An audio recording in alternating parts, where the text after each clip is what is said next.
परेशानी और मुसीबत क्या चीज है। मिस्टर डेविड कॉहन, मैं तो उन लोगों में से हूं जो परेशानी और मुसीबत को जिंदगी का हिस्सा समझकर कबूल कर लेते हैं। आपकी और आपकी बेटी की वजह से मैं किन किन अजाबों से गुजरा हूं, आपको क्या पता। मैंने आपका क्या बिगाड़ा था? क्या बिगाड़ा था मैंने? ये तुम बोल रहे हो अली? यकीन नहीं आता।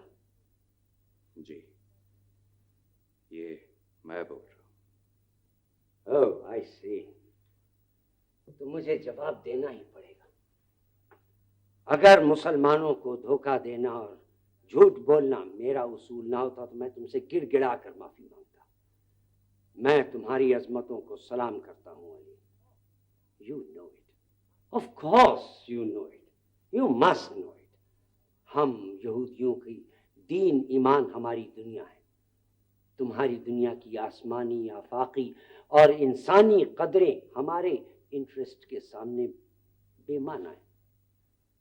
Do you follow me? Yes, Mr. David Cohen, I follow you word by word. और मैंने भी आज 18 बरस में ये पहली बार जो जरूरत की है कि आप जैसे हिपोक्रेट लोगों की अना का होल बेरहमी से तोड़कर उनको उनका चेहरा दिखा सकूं। आइए आपकी बात समझ में। मगर डेविड कॉहन,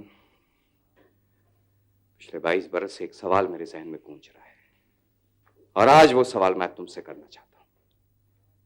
अगर तुम अपनी बेटी को यहूदी नहीं बना सके थे दोबारा, तो फिर तुमने उसका घर ऐसे वक्त क्यों उजाड़ा जब मोहसिन में और उसमें अंडरस्टैंडिंग और रखरखाव पैदा हो गया था?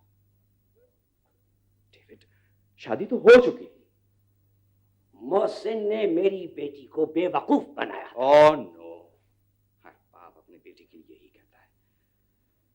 आपको सिर्फ मोहसिन को कसूरवार नहीं ठहरा सकते। आपकी बेटी ने बहुत सोच समझकर यह फैसला किया था और आपके मजहबी जुनून से इंतकाम लेने के लिए। खामोश हो जाओ अली, तुम मेरे मातहत रह चुके हो।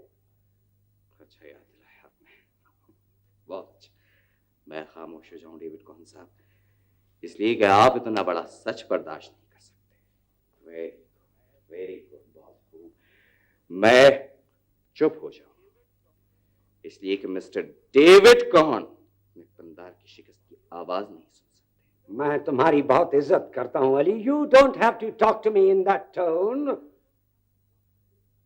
मुझको तो तुमसे उस लहजे में बात करनी चाहिए डेविड कॉहन कि सिर्फ सच ही नहीं बल्कि तुम हर बात सुनने से खौफजदा हो जाओ।